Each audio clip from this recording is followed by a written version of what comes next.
This is the L2C media. What the hell? You like? Uh, wow. Jethro, look at this. What am I looking at? Dogus. What the hell? Aren't you going to introduce me? Uh, um, uh, they're not going to believe this. Live from the Tom O'Neill Memorial Studios at the Park Forest, in the fourth floor of the Park Forest apartment complex somewhere in Jackson, Michigan. The L2C Media Network presents Steve Sporty Balls. I'm your announcer, the handsome one, Harry von Stuttgart, along with the rest of the crew who are stunned. And when you see this, you'll be stunned too. Yeah, hi there. How you doing, everybody? Welcome to our show. What? You've never seen me in a suit? Come on, guys.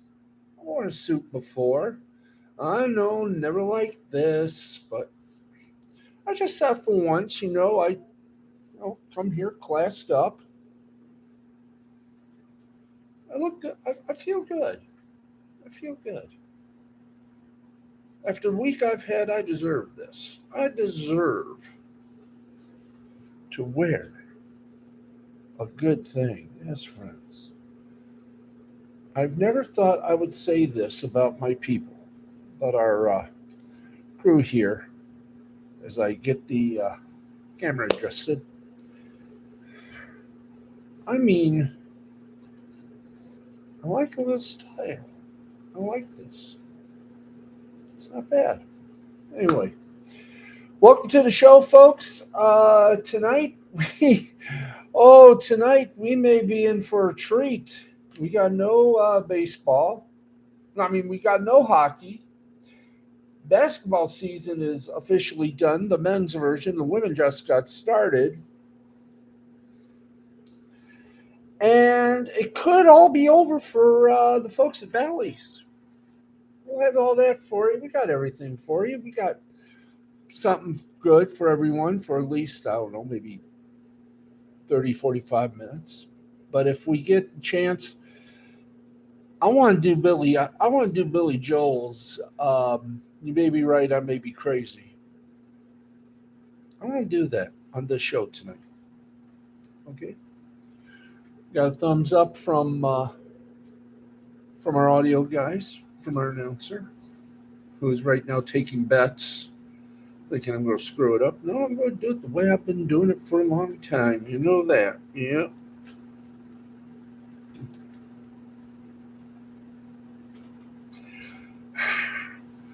There we go. Everything looks good. I look. Anyway, Matt Eddie says now to await the backsman so we can get the sporty balls going like footballs, baseballs, basketballs, soccer balls, and other balls for sport. We got to make that a song. If you know of any songwriters, anyone who's learning to be a songwriter and they want to do our theme, we call it Steve Sporty Balls, and it's got to have, baseball, football, basketball, all the balls you need. Anyway, let's get on with it. We got a good show for you. We're on properly. And I don't feel like going snoo tonight. No sleepy. No sleepy me. So, there you go. I think you got it. There. It's a good question. We should try to find one. Uh-huh. So if there are any sort of bizarro, homegrown talent, you got talent to be a songwriter, we want you to write a theme for us. It's got to be balls. You got to have the word balls in it. You got to have the word baseball, basketball, soccer ball, football, tennis ball, any sport that has balls in it. You got to do it, and you got to repeat it. It's got to be like We got baseball, basketball, soccer ball, blah, blah, blah. You know what I mean? But get someone with a deep voice, go, we got balls, balls, balls. We got balls, balls, balls. We got big balls. We got small balls. We got basketballs, basketballs, baseballs. You know the rest. We'll give you the lyrics. You entertain the idea. We'll give you the lyrics of our theme and write us a very good hip song title so we can air it as our theme, our open, and our closing. There we go. There. Okay, let's get on with it. Some breaking news earlier today occurred. And oh, thank you. And it was a big one. And the Pistons are going to be down a whole bread of money. Let's tell you all about it. That's right, folks. Breaking news after they hipped him up last night. So, any word on the Brains laptop situation? No, not yet. Sometime we're going to get word from him. But between now and then, I think maybe we should start the video version of our show. Just got to get the right stuff, the right equipment, the right rights. There we go. The Detroit Pistons today fired coach Monty Williams. The team announced today the decision to part ways with Williams reportedly came at the ownership level. Williams was hired last offseason on an then unprecedented 6 years, $78.5 million contract. Lasted just 1 year in his new role with the Pistons. He went 14-68 in a disastrous season that included a 28-game losing streak. Pistons owner Tom Gores said in a team statement, quote, "Decisions like these are difficult to make. And I want to thank Monte for his hard work and dedication. Coaching has many dynamic challenges that emerge during a season, and Monte always handled those with grace. However, after reviewing our performance carefully and assessing our current position as an organization, we will chart a new course moving forward." Matt Ednetti. So basically, just do what we did for the test we did and have the revival. Just have us for the time being until the brain gets the laptop fixed or get a new one. This is true. I wouldn't put the brain out yet. We're not kicking the brain out. We're not kicking Jay out. We're just until he gets a new laptop. The podcast on Spreaker or wherever we happen to do it from, we're going to wait. I'll try to get an update tomorrow when we go see the movie. So just hang on, Polly. Hang on. We want the brain. The show is nothing without the brain.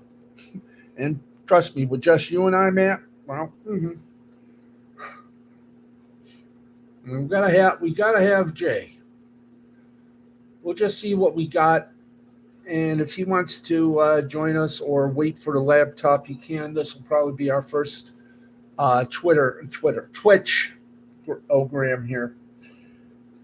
The Pistons already made change atop their basketball operations department when they brought in Trajan Langdon from the New Orleans Pelicans as their new president. Previous general manager Troy Reaver left the team soon after, and with Langdon in place, it seems as though the Pistons have decided to fully clean house and start over without the former NBA finalist Williams. The contract that Williams signed last offseason reset the market for the NBA's other top coaches. Soon after the Williams contract, Eric Spoelstra earned the new 8-year, $120 million deal with the Heat, and that is a new standard. Ty Lue, Greg Popovich, Steve Kerr have all signed big old new extensions. Matt Ednetti, yeah, I agree. If we could just fund the new laptop for Jay, that would be helpful. Yes. If we can all do that, we would be happy. And if we found somebody that knows how we can air some comedy bits, classic comedy bits, with only giving just a tenth, like maybe 9 cents for the rights. I mean, 9 cents. We could do 9 cents, 10 cents, 25 cents. We'll negotiate. Anyway, Detroit needed to pay Williams so much because after a successful tenure with the Phoenix Suns, he was in demand. The Pistons, coming off a 17-win season at the time, did not have a very desirable job to offer. Reports indicated that the front office was split between multiple candidates. Williams, by far the most accomplished coach that Detroit spoke to, emerged as a reasonable compromise in order Tom Gores opened his checkbook to bring him aboard. But the season, his lone one with the Pistons, didn't go as planned. They won fewer games last season than they did before Williams' arrival, despite the return of former number one overall pick Cade Cunningham from an injury that kept him out of most of the 22-23 season. Key young players like Jaden Ivey struggled to find their footing. Less important players like Killian Hayes played far more than the numbers suggest they should. Detroit's limited spacing made it hard for young ball handlers to develop, and Williams didn't help matters with an offensive scheme that emphasized mid-range looks. The system was viable in Phoenix, but didn't work with the younger set in Detroit. The Pistons need to turn years of high draft picks into a viable, balanced team, and they'll now be turning to a new coach to help them do that. Good luck to us all. Another breaking news story. Pascal Siakam has just signed a 4-year, $189.5 million deal with the Pacers to stay a Pacer. Wow. That's a lot of pesos. That is a lot of moolah. Let's see what else we got here.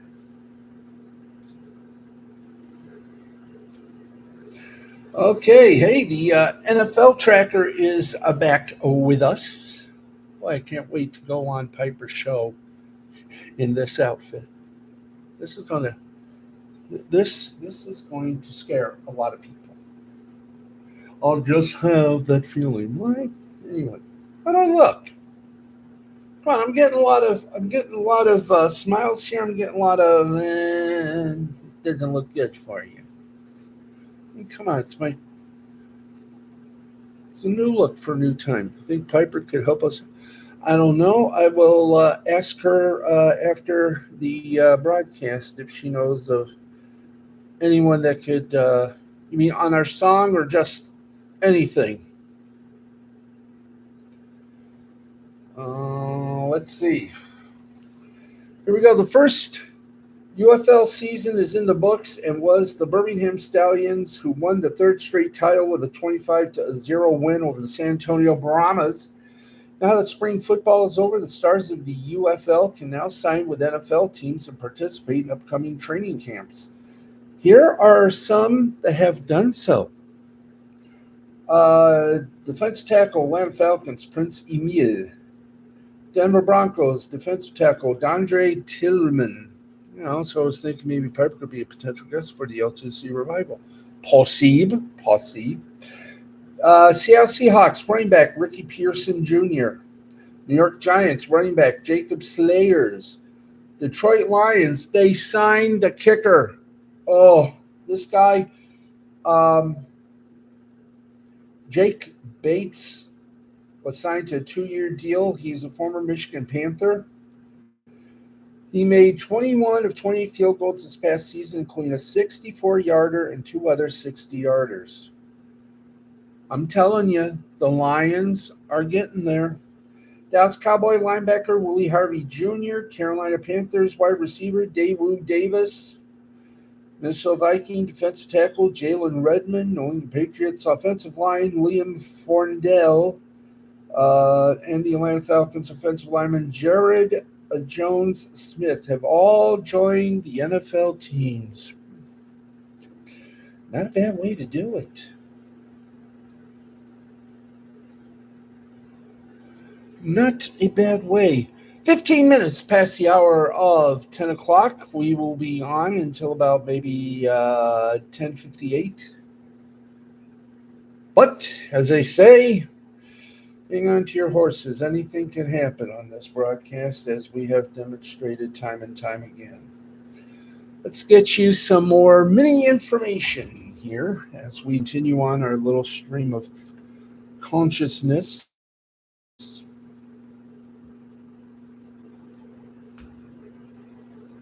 And by the way, the Pistons still owe Williams $65 million.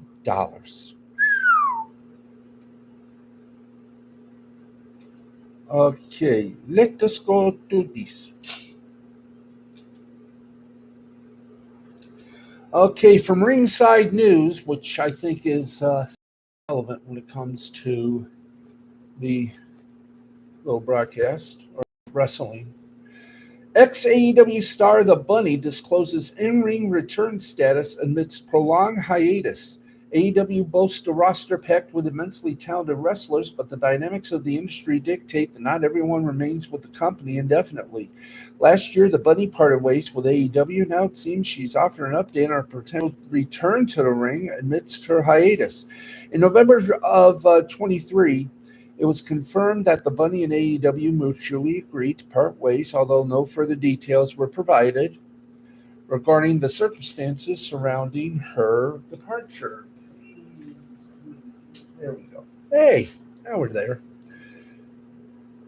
The Bunny has not really wrestled at all since her AEW exit. She has provided an update on her future in the ring during a virtual signing for KNS WrestleFest. She mentioned that she is currently taking a break from in-ring action and exploring other endeavors. Quote, I'm figure skating right now, and I'm loving it. I'm acting, and I'm taking a little hiatus from breaking my body weekly. 19 years. I think I deserve a little break, so never say never. But as of right now, I'm really enjoying my figure skating and acting. It's very fun, but and I have a project coming, but I can't talk about it yet. But I do have a project coming, which is very exciting. It's horror related because her and her husband love horror films.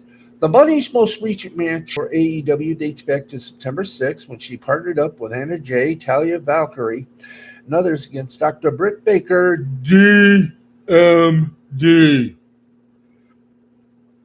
Hikaru Shida and Sky Blue. Only time will tell what's next in store for the Bunny since her pro wrestling career is on hold for the time being. So we wish her luck. We wish her success.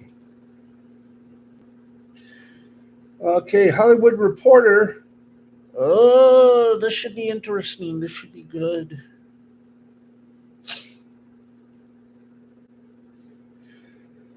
6 months ago, a deal to sell Paramount Global, or at least control the company via Sherry Redstone's National Amusements, seemed all but certain. Deep conversations were happening with a consortium led by David Ellison's Skydance and Gary Cardinale's Redbird. A partnership between Sony Pictures and Apollo emerged as a possible spoiler. Even Warner Brothers Discovery kicked the tires over a holiday meal between CEOs David Zaslav and former CEO Bob Bakish.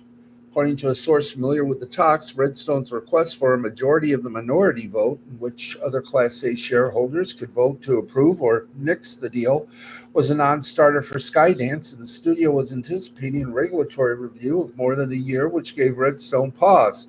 Skydance had secured approval from Paramount's independent board committee in a sweetened deal that would give Paramount non-voting shareholders the option to cash out at $15 per share. It would also have seen Skydance acquire Redstone's National Amusement for about $2 billion.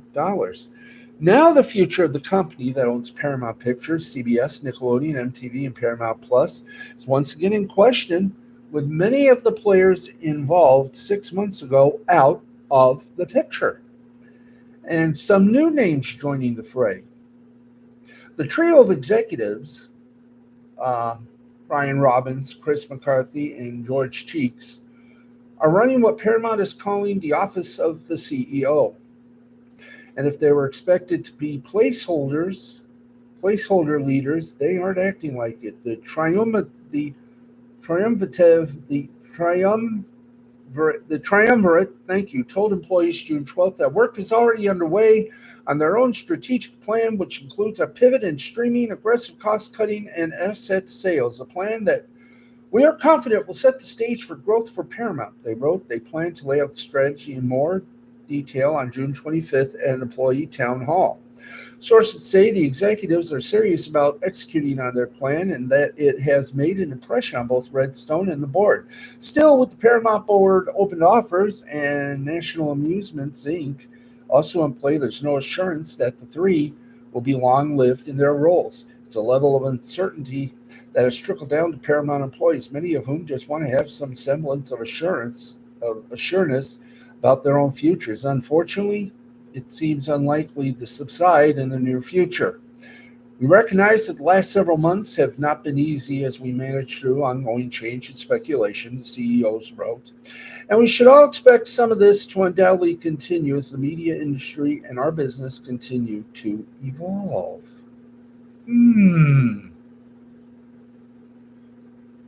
Interesting, don't you think? We'll just have to wait and see what happens.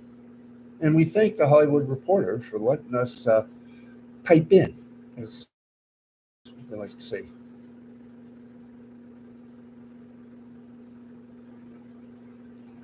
Let's see here.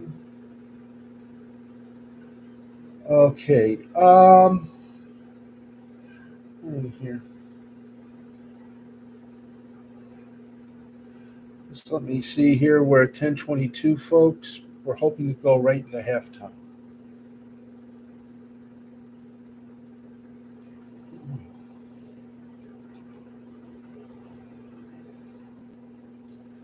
All righty, kids. Here we go.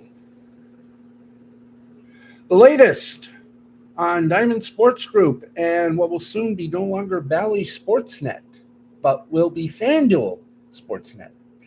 Over the course of Diamond Sports Group's 15th-month bankruptcy case, presiding Judge Chris Lopez has been consistent in encouraging all parties involved to try to work out as many of their differences as possible outside the courtroom.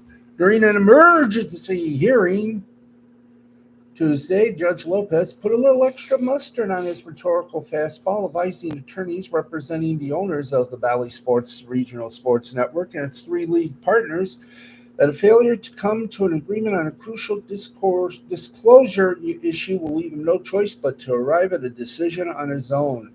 Speaking at the conclusion of today's hearing at the U.S. Bankruptcy Court for the Southern District of Texas, Judge Lopez asked Diamond's counsel and lawyers representing the NBA, NHL, and Major League Baseball to try to compromise on a hot-button issue related to the media company's extant distribution deals with the likes of Cox, Charter, and DirecTV. In short, the operators are loath to disclose financial details related to their carriage agreement with Diamond's RSN, while the leagues argue that they cannot properly gauge the feasibility of the go-forward plan in the absence of such intel.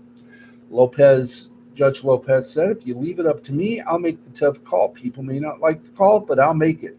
I'm not going to hamstring the debtor, a phrase he uttered 3 times during the hearing. In other words, the judge intends to see to it that the debtors will be given the opportunity to make their case in a crucial confirmation hearing scheduled for July 29th. Lopez firmly said, quote, I can assure everyone Friday morning I'll make all the decisions if you leave it up to me. So I really encourage the parties to think about it. Better do.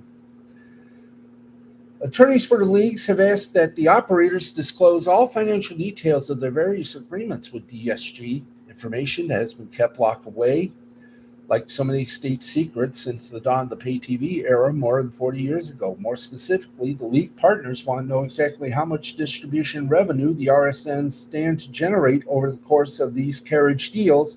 But as the operators would have it, the enforcing opening of the cable kimono would be disastrous from a competitive standpoint. As Charter's counsel said, this information is extremely sensitive info and allowing it to be disclosed to competitors and the leagues will have substantial impact and harm on the distributors. Now, as Cox attorney Stuart Lombardi noted in a letter to the court on June 17th. Such information constitutes trade secrets that the cable company guards closely, and to that end, those numbers never leak. Any projections furnished by third-party data firms are estimates derived from quarterly earning reports and other SEC documents. You think they're trying to tell us something? Lombardi went on to cite two legal precedents supporting the notion that trade secret discovery is only permitted when the production is both material and necessary to the litigation. At the top of today's hearing, another Cox attorney said the cable company is particularly frustrated by Major League Baseball's seeming intransigent about the matter, telling the court the negotiations with Diamond's primary antagonists were like talking to a brick wall. Now, while Diamond issued financial projections for the next 3 years, MLB and the other league partners have said their inability to access the contracts effectively makes it impossible for them to take these estimates at face value. In a 462-page filing dated April 17th, the company said it expects to generate some $2.17 billion in total revenue in 24. 81.3% of that will land on the distribution side of the ledger. That figure is derived in part from an estimated reach of 29.8 million subscribers. But as Diamond established in an earlier filing, the RSNs are no strangers to the ravages of cord cutting. In the period between 2019 and 2023, 35% of the customer's base had disappeared, a shift which works out to a loss of 22 million paying customers. Those declines are accelerating. Per Diamond's projections, it'll be down to 24.9 mil linear TV subs by the close of 2026, although the addition of an estimated 3.4 mil direct-to-consumer customers would somewhat offset the volume of cable quitters. Overall, revenue at the RSNs is expected to fall to 24% in the next 2 years as distribution dollars continue to shrink. Diamond sees carriage revenue dropping to 28% to $1.26 billion in 26, good for a net loss of close to $500 million from this year's forecast, which is $1.76 billion. As that revenue stream declines, advertising will make up a greater percentage of the company's overall mix. This despite MLB attorney James Bromley's assertion that the debtors only get their revenues from their distributors. And that's so. In 2021, ad dollars accounted for 14.1% of Diamond's overall revenue, while commercials are expected to make up 18.7% of the company's haul this year. By 2026, 23.4% of Diamond's revenue is projected to be contributed by the company's ad business. Bromley registered his objection to Judge Lopez's decision to hold off on making a ruling on the matter until Friday morning. I respectfully disagree with Your Honor, Bromley said after the judge suggested that MLB may be able to attain the information it desires during depositions scheduled to begin July 10th. In prior depositions, we were simply told, absolutely not, is not an acceptable answer. Now, for their part, the operators have said they may be amenable towards furnishing aggregate revenue statements to leagues rather than break their top secret data down on a team-by-team and market-by-market basis. Judge Lopez later said that he is agreeable to an anonymized lump sum data dump. As Lombardi filings suggested, the operators seem to have more faith in Diamond's chances at emerging from Chapter 11 than do league partners. Cox disagrees with the assumption that the debtors will act in a value-destroying manner, he wrote. So this is going to continue. Oh, baby. And Comcast walked away from the table. So, folks, get ready for a long stinking road. All right, let's get to you, AEW Dynamite. We're at the half, and thus let's give you the report of Wednesday Night Dynamite on TBS. Let's see here. Let's go to our first one, which, of course, is the one that was not going to be interrupted by commercials. MJF, Matthew Jacob Freeman versus Roosh. And it went everywhere. It was madness. But madness, to some, for MJF. That leads to a victory. And MJF delivered a brainbuster to Roosh for the win. After the match, the Cage of Agony and Hexero appear on the screen to send a message to MJF. Then we had Swerve Strickland and Will Ospreay. Their meet in the ring for their match for the big title. And we just go on from here. Orange Cassidy, Mark Briscoe, Kyle O'Reilly, and Dante Martin took on the Don Callis family, Roderick Strong and Zack Sabre Jr., with Don Callis and the Undisputed Kingdom in an all-star 8-man tag team match. And this went everywhere you can ever imagine. The winners were Orange Cassidy, Mark Briscoe, Kyle O'Reilly, and Dante Martin. Jack Perry appears and blindsides Martin on the ramp as Mark and Takeshita brawl to the back. Sabre Jr. and Cassidy then stare one another down, and Cassidy puts his hands in his pocket. We then head over to Roosh in the locker room and see Don Callis approach him. Ooh. The Young Bucks took on the Acclaim in a AEW World Tag Team Championship Eliminator match. And guess who won? Nope. Not the EVPs who are now DOA, but the Acclaim. Wow. Tony Storm and Mina Shirakawa made their AEW World Championship at Forbidden Door official. That is 1 week from Sunday. Chris Statlander with Stokely Hathaway versus Nyla Rose in the quarterfinals match for the women's Owen Hart Cup tournament. And Chris Statlander won. After the match, Hathaway grabbed the mic and called out Willow Nightingale. Nightingale then appears on the big screen and puts Statlander on notice, telling her that she's coming for her in the women's Owen Hart Cup tournament when she beats Serena Deeb. We had Daniel Garcia taking on Rhett Titus. Daniel Garcia won that. Then we had Pac versus the Bastard Pac versus Claudio Castagnoli in a quarterfinal match for the men's Owen Hart Cup tournament. And the winner of that was Pac. And that's how it all ended. Huzzah! Ba-ba.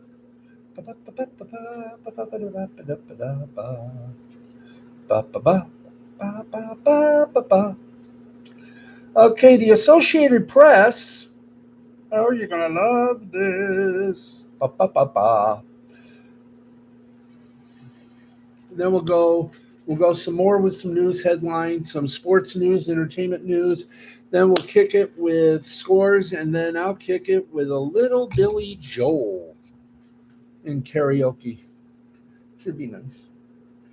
The federal judge presiding over the class action lawsuit filed by Sunday Ticket subscribers against the NFL voiced frustrations Tuesday with the way the plaintiffs' attorneys have handled their side of the case. Before Dallas Cowboy owner Jerry Jones took the stand Tuesday for a second-day testimony, U.S. District Judge Philip Gutierrez said the premise of the case was simple. Who wouldn't see the frustration of a Seattle Seahawks fan living in Los Angeles, not able to see their favorite team without buying a subscription for the all-Sunday afternoon out-of-market games? Gutierrez told attorneys representing the subscribers, the way you've tried this case is far from simple. This case has turned to 25 hours of depositions and gobbledygook. This case has gone in a direction it shouldn't have gone. The class action, and by what that is, end quote. The class action, which covers 2.4 million residential subscribers and 48,000 businesses who paid for the package out-of-market games from the 2011 through 2022 seasons, claimed that the league broke antitrust laws by selling its package of Sunday games aired on CBS and Fox at an inflated price. The subscribers also say the league restricted competition by offering Sunday ticket only on a satellite provider. The NFL maintains it has a right to sell Sunday ticket under its antitrust exemption for broadcasting. The plaintiffs say that only covers over-the-air and not pay TV. If the NFL is found liable, a jury could award $7 billion in damages, but that number could balloon to $21 billion because antitrust cases can triple damages. Hey, NFL, better settle. Tuesday was not the first time Gutierrez has expressed frustrations with the plaintiff's side. On Monday, he admonished their attorneys for repeatedly describing past testimony, which he considered a waste of time. In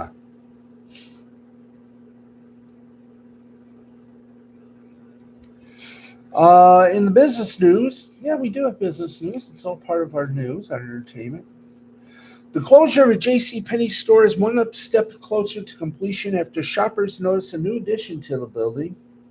It comes as the chain continues to struggle following its financial struggles of 2020.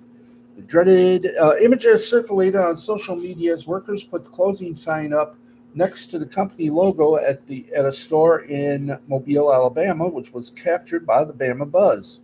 J.C. Penney closing. The sign just went up this morning, the Mobile resident wrote in a Facebook post. The store is scheduled to close by September 22nd after being part of the Bel Air Mall for decades. We are grateful to our dedicated associates and loyal customers who have shopped at our mobile, either one, through the years, a JCPenney spokesperson told AlabamaAL.com. There's no actual readout on what is of which J.C. Penney's are closing, but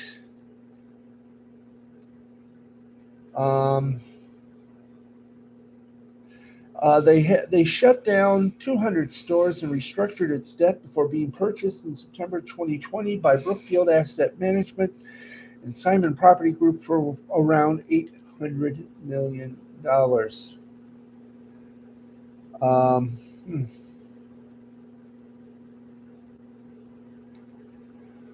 a lot, but we don't know where. We don't even know if Michigan's going to be a part of it. So, as they say in the business, please stay tuned. Okay, we're at 10:37.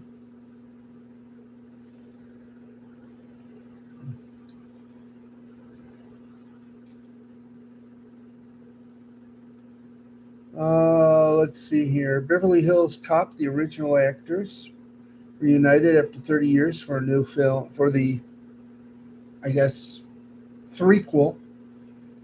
And I want to grab that up on the YouTube. Let's see what we got here. It looks like the relationship between ESPN and Pat McAfee is about to become history. Pat McAfee, as you know, has not yet signed a new deal to be a part of College Game Day. He himself has reportedly said, there are some people that don't like me, some that do, but he's been a part of College Game Day for the last 2 seasons because, frankly, the show has gone stale. Kurt Herbstreit used to be a superstar in College Game Day, so much that he rose to a spot in Amazon TV's Thursday night NFL games. Lee Corso is a trip down nostalgia lane, and he's a good person. Coach Nick Saban will be joining the crew after he retired. But McAfee might not be for everyone's taste. That's fine. Most entertainers aren't. But without him, the number of college football fans that go to the College Game Day, that are fleeing College Game Day for Fox's Big Noon Kickoff, will grow. So maybe they might slip him a few fin, let him keep his little show that he does on YouTube and ESPN. But we'll just have to, as they say, wait and wait and wait and wait. Yes, friends, the waiting. Now that is the hardest part. Okay, it's 40 minutes past the hour of 10 o'clock. We didn't do this, so we will. We're going to take a very short pause for some cause, otherwise known as I got to get a drink. And when we come back, the scores and some karaoke. So stay with us, please. I hope you will.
Okay. Welcome back to Where Evil Never Lies, because it's not welcomed here. Steve the Baxman Baxter with you. This is Steve Sporty Balls. We are at 42 minutes past the hour. There it is, 42 minutes past the hour. We're going to go a long way off a short night and a long pier. That's right, folks. I look class. Anyway, I only look this way once in life. This is the once. Anyway, let's get to it. Let's get to the scores. Now, I know there's going to be a minimum scoring because there's not much going on. So give us a moment, please. Thank you very much. Hello, LDG. Hello, Chris. Hello, Matt. Hello, Piper. And hello, everybody else. Let us get some football a-going. That's right, folks. In the Euro 2024 in Group A, Germany beat Hungary 2-0. Scotland and Switzerland ended up tied at 1. In Group B, Croatia and Albania ended in a 2-2 tie. In MLS action, of course, you can exclusively see Major League Soccer only on Apple TV. Montreal and New York, the Red Bulls, they tied 2-2. Charlotte and Orlando tied 2-2. Atlanta over DC 1-0. Inter Miami over the Columbus Crew 2-1. Nashville over Toronto 2-1. Cincinnati just squeaked by Philadelphia 4-3. Austin and Los Angeles 1-1. Dallas over Minnesota 5-3. Houston over Seattle. Actually, they ended up tied with Seattle 2-2. Real Salt Lake over Kansas City by a score of 4-3. Colorado over San Luis 3-0. Galaxy LA over New York City. Nope, because they tied. They just started 4 minutes in, no score. Same for the San Jose Earthquakes and Portland Timber. They have yet to score, and they too are in the 4-minute mark. Okay.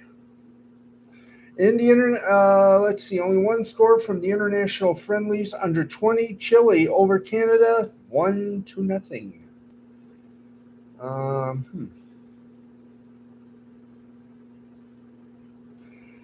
In the Premier League of Canada, York United over Pacific 2-0. Yes.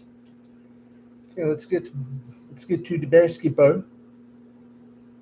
And in the WNBA regular season, the Indiana Fever defeated the Washington Mystics 88-81. Minnesota Lynx over the Atlanta Dream 68-55. And in the second quarter, the Las Vegas Aces over the Seattle Storm 46-32. I'm getting my picture taken with this. I look good, man. I look damn good.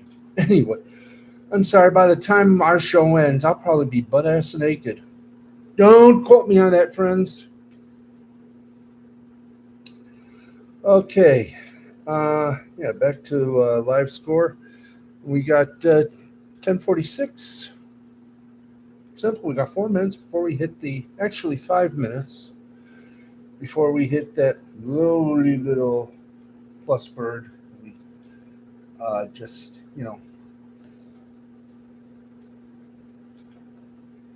let's see.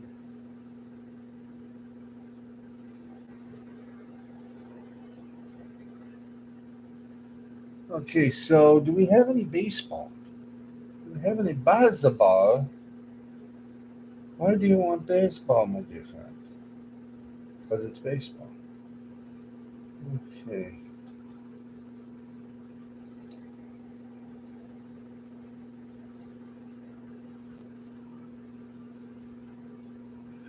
Okay, let's go from A to B here. Let's go to CBS Sports. Then we'll tackle some more things and give some cheaper plugs to everybody. Hey, hey, how you doing? All right, hey. Let's get you the scores and mainly let's heat up the Wednesday night schedule of Major League Baseball. Bottom of the 10th inning, Orioles lead the Yankees 7-6. Top of the 10th inning, Rays and Twins tied at 2. Middle of the 8th, Dodgers and Rockies are tied at 6. Middle of the 5th, Brewers over the Angels 1-0. Top of the 5th, Athletics over the Royals 2-0. Final scores, Braves over the Tigers 7-zip. Pirates over the Reds 1-0. Marlins over the Cardinals 4-3. Padres over the Phillies 5-2. Cubs over the Giants 6-5. Nationals over the Diamondbacks 3-1. Guardians blanked the Mariners 8-0. Red Sox over the Blue Jays 7-3. Rangers over the Mets 5-3. And the Astros beat the White Sox 4-1. And those are your scores for tonight. And we got about 2 minutes before we load up into the 10-minute mark and make things very notable. I got this suit for nothing, folks. Okay? I got this suit for nothing. I am going to lose weight, so I did get it for something. Anyway, enough about the suit. I don't know. It's starting to get on people's nerves. Not on mine, but some people. What do we do, guys? Oh yeah, Why not? Why not? In fact, if you'll excuse me for a moment, I'm going to do something that I just need to do here, just for benefit of. Ooh, hang on here. There we go. Thank you. Boom.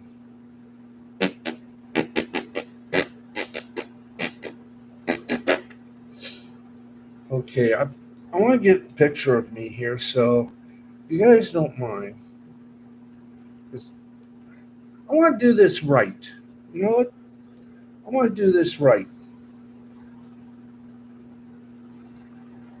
There we go. Okay, let me see if we have. Okay, self timer is on. Good. Okay, let's uh, let's get this right here.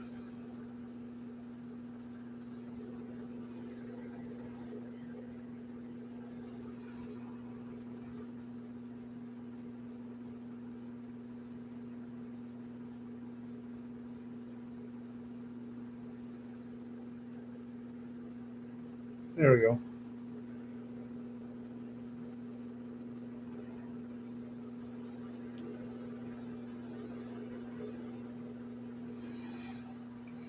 There. I wonder if I can do it this way. Man, what am I doing? Anyway, I'll do it like that. Hang on for a second.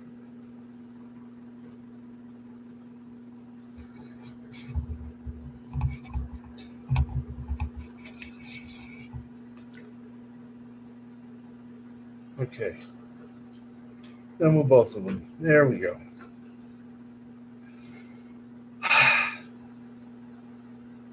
I've always wanted to have a picture done of me in a suit. You know, makes makes me feel a lot better about myself. We all took pictures. What makes us feel better about ourselves? Make us feel happy again, wouldn't it? I mean, ask yourself that question. If you wanted to show how happy you are, how would you do it? I mean, really, how in the hell would you do it?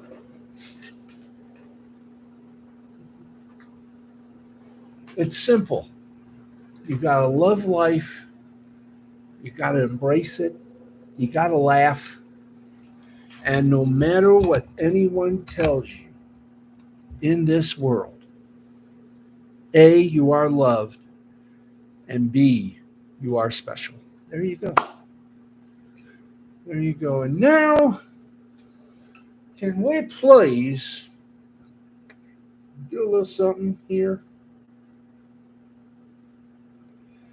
Um, yeah, I want to do a little song. This all I want to do is a little song, a little dance, and a little cha-cha. Okay, if we are ready to do this, let us do this. This is going to be good. Yeah, let's. Um,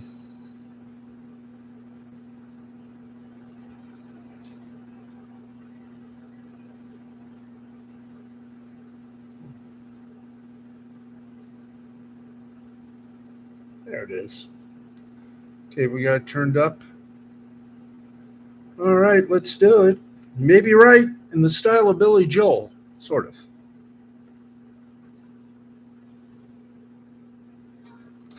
But first, this brief, if not obnoxious, little commercial.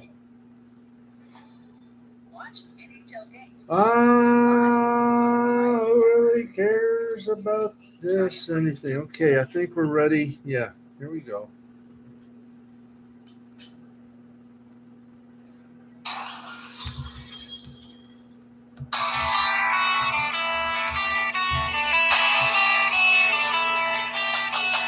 Friday night I crashed your party. Oh, Friday night I crashed your party.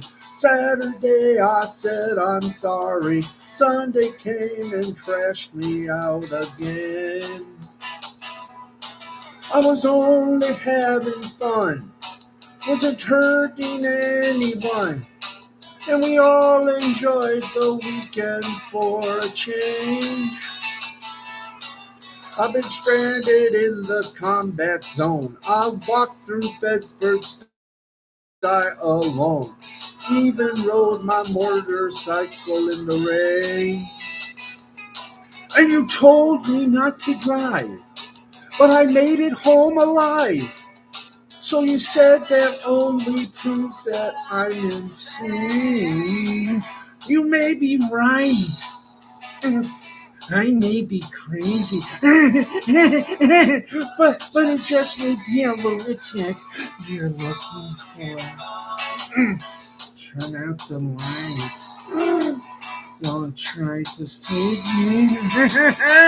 You may be wrong, but all I know, but you may be right. Well, remember how I found you there, alone in your electric chair. I told you dirty jokes until you smiled. Oh, darling, you were lonely for a man. I said, take me as I am, 'cause you might enjoy some madness for a while. Now think of all the years you tried to find someone to satisfy you. I might be as crazy as you say. If I'm crazy, then it's true. And it's all because of you.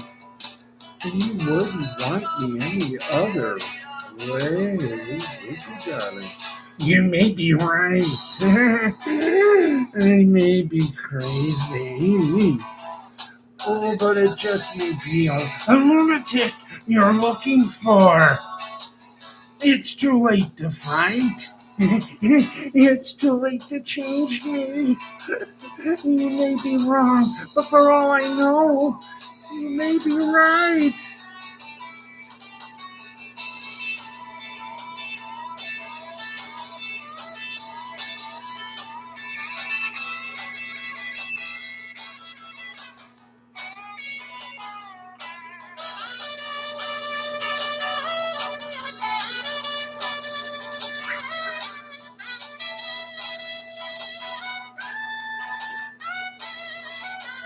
You may be right.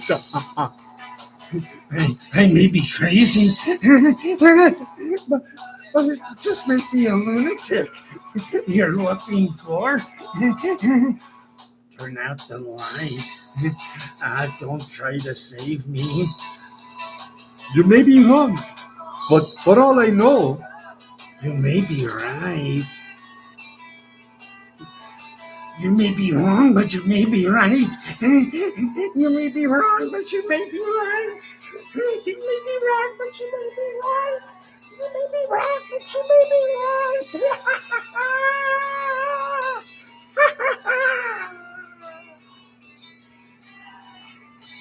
Oh boy.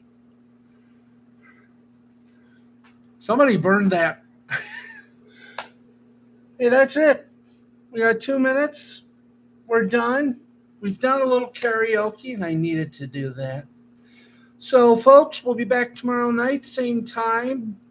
Shall we say, a little bit more unsophisticated. But I got this, and I wanted to show it off. I know. Thanks, everybody, for watching. For my producer, right-hand man and right lung, Mr. Gamer himself, the wizard, Matthew Nichols.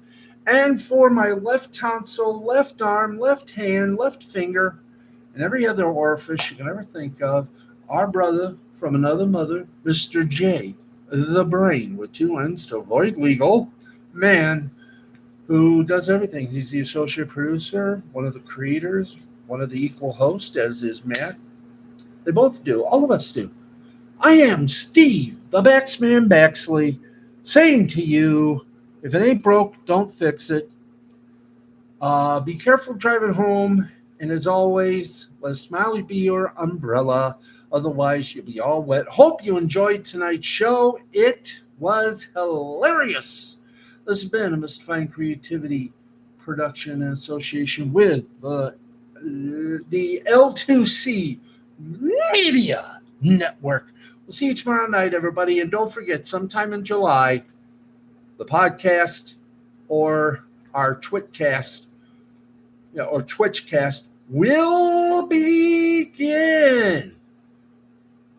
Just don't know when. So we're saying mid-July. Please keep an eye on the sky. Please keep an eye on our Facebook page. We will have all the answers for you. But for now, good night.